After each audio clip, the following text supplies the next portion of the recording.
Seguinte, vamos falar sobre o Eduardo Talhaferro, o ex-assessor do ministro Alexandre de Moraes, porque o próprio Moraes e também o ministro Cristiano Zanin, os dois votaram pela aceitação da denúncia contra o Talhaferro. A gente está vendo imagens do Talhaferro aí ao lado do Alexandre de Moraes. O voto de Moraes, o relator, foi apresentado no início do julgamento virtual sobre a denúncia da PGR contra Talhaferro, acusado de vazar mensagens de integrantes do gabinete do ministro para obstruir investigações sobre a trama golpista. Os ministros da primeira turma do Supremo têm até o dia 14 de novembro para depositar seus votos. Também participaram do julgamento os ministros Flávio Dino, Carmen Lúcia e Luiz Fux. Decidiu deixar a primeira turma, não tem direito a voto.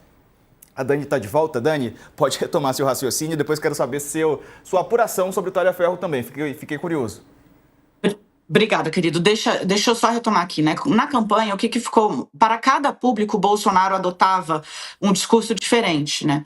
Então, se você perguntasse, isso era muito interessante, para os eleitores de Bolsonaro em 2018, qual era o plano dele para o Bolsa Família, que depois ele renomeou e agora voltou a ser chamado Bolsa Família no governo Lula, uma ala achava que ele ia acabar com o benefício, porque quando deputado ele criticava muito, outra ala achava que ele ia majorar o benefício, outra ala achava que ele ia restringir.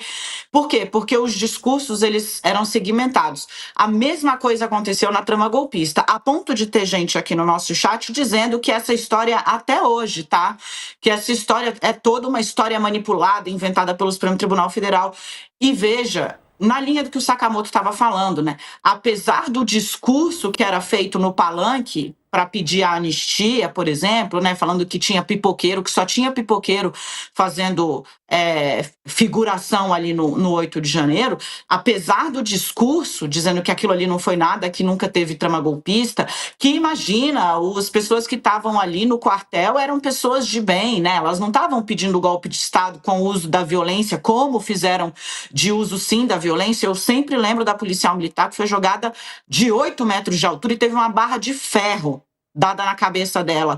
Se não tivesse bem de qualidade o capacete da Polícia Militar do Distrito Federal, ela estava morta, né? E depois dizem que o golpe não deixou o morto, deixou, que foi o cidadão que se explodiu na frente do Supremo Tribunal Federal com a ideia de lançar bombas contra os ministros, ideia declarada pela mulher dele, inclusive, que tragicamente também depois morreu num incêndio. Eram os dois, aparentemente, usuários de drogas. Enfim, voltando para o raciocínio central, a esses que até hoje tentam sustentar que não houve tentativa de golpe, está por escrito no recurso da defesa do Bolsonaro. Está por escrito. A defesa diz, ele tentou mesmo, mas ele desistiu. E aí, qual é a resposta do ministro Alexandre de Moraes a esse ponto da defesa no recurso? E que foi endossado por Cristiano Zanin e por Flávio Dino. Olha, a defesa diz que ele desistiu. A gente contou essa história, né? O Bolsonaro chegou a consultar o advogado-geral da União sobre como ele poderia dar ordens ou mesmo declarar em estado de exceção, passando por cima do Supremo e do Congresso. O advogado-geral da União, à época, o Bruno Bianco, disse: presidente, isso é impossível, isso é crime. Mas, o ministro lembra, advertido pelo advogado-geral da União, que ele escolheu, Bruno Bianco, Bolsonaro continuou chamando as reuniões com os integrantes das Forças Armadas. Não foi uma vez que chamou.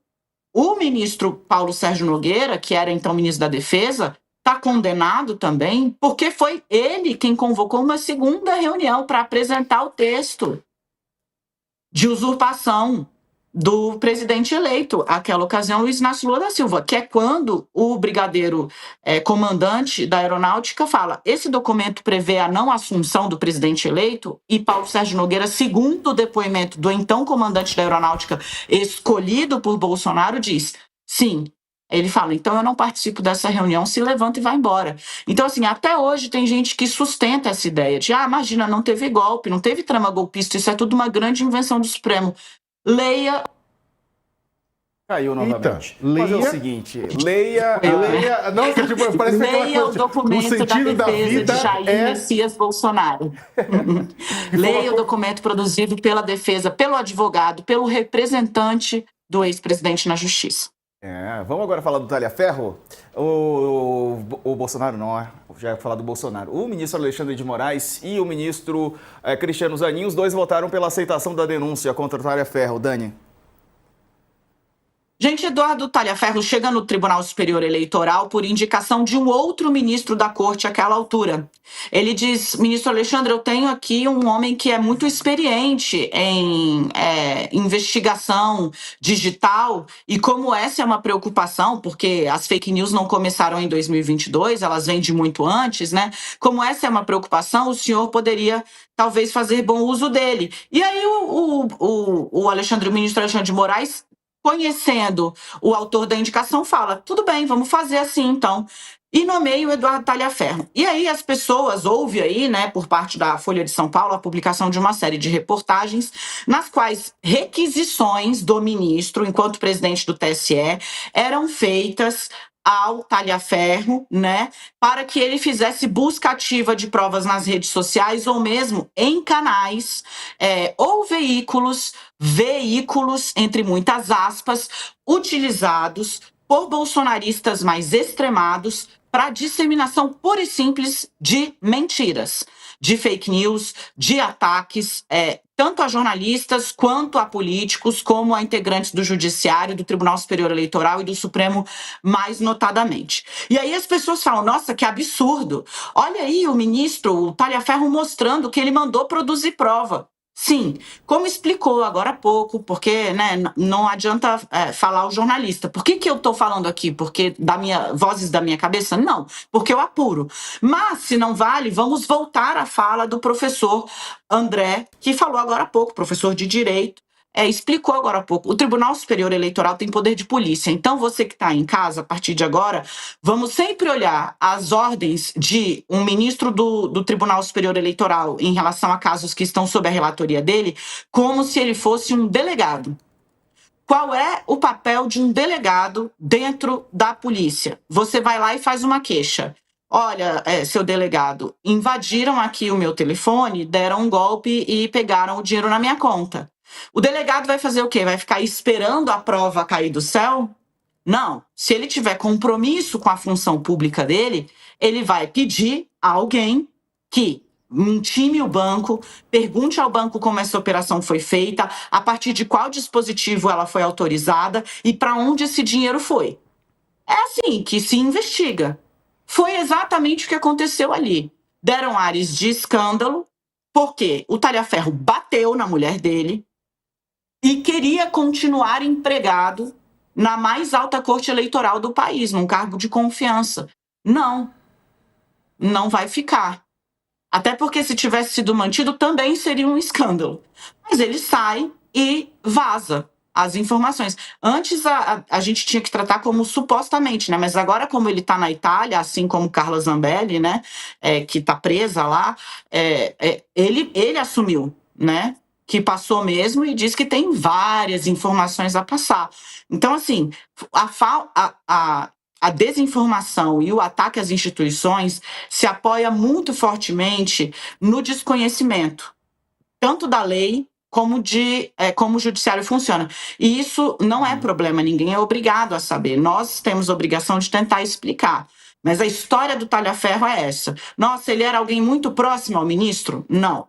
Ele era alguém que o ministro conhecia de longuíssima data? Não. Ele foi a indicação de um outro integrante da corte que sabia que ele tinha experiência em busca e análise de arquivos e dados digitais. Como fake news não era exatamente uma inovação da campanha de 22, já estava rolando solta há 4 anos, pelo menos, desde a eleição de 2018, ele foi para lá, bate na mulher, é preso em flagrante e é demitido. Por quê? Reputação ilibada faz bem e é requisito no serviço público. Agora vai responder, já são 2 votos para que ele seja réu no Supremo Tribunal Federal.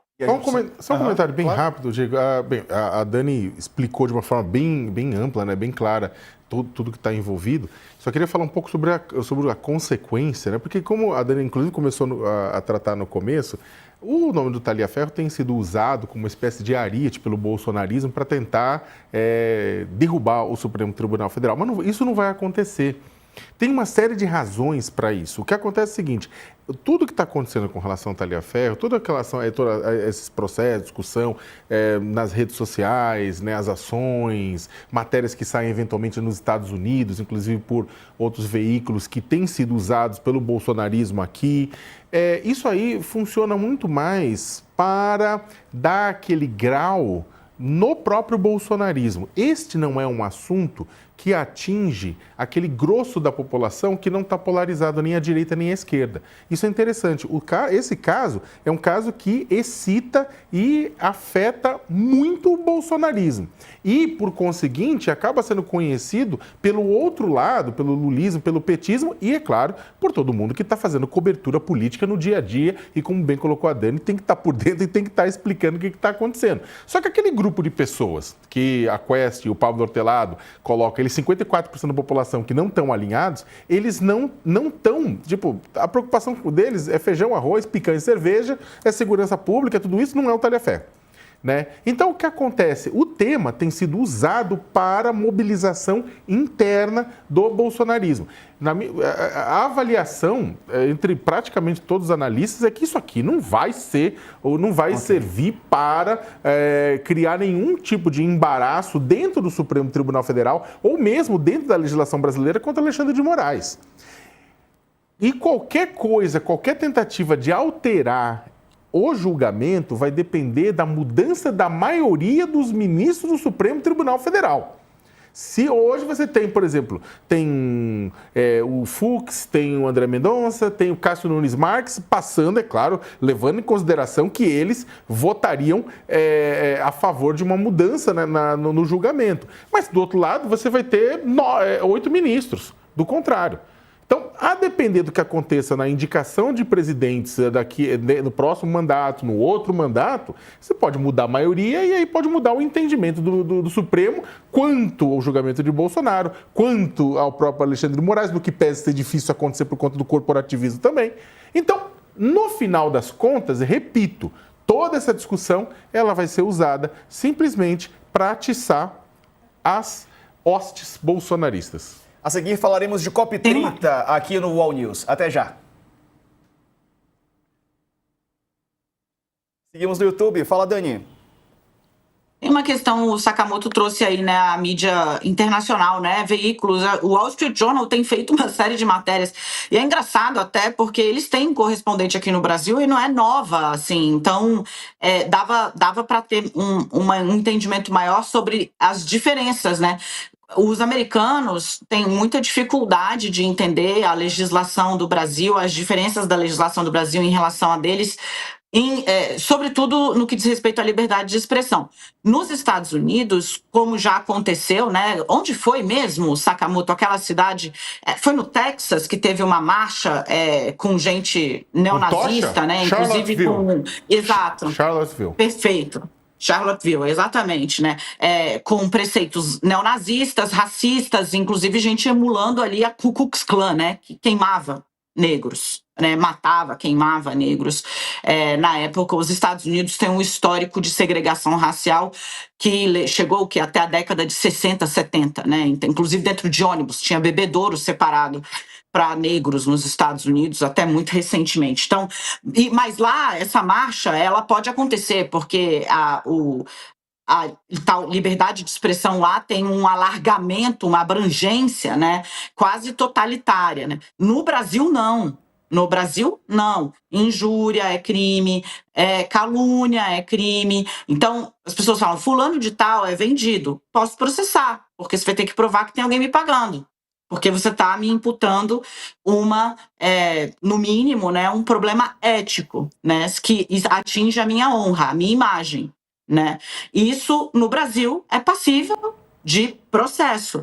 E os americanos têm muita dificuldade. De certa forma, o bolsonarismo, habilmente, né, e Eduardo Bolsonaro, por exemplo, se apoia muito nisso, ao dizer que pessoas são perseguidas aqui, né, por dar a sua opinião. Não, imputar crime a alguém sem provas é passível de processo e punição, diz a Constituição, e é desde 1988 que é assim, viu, pelo menos.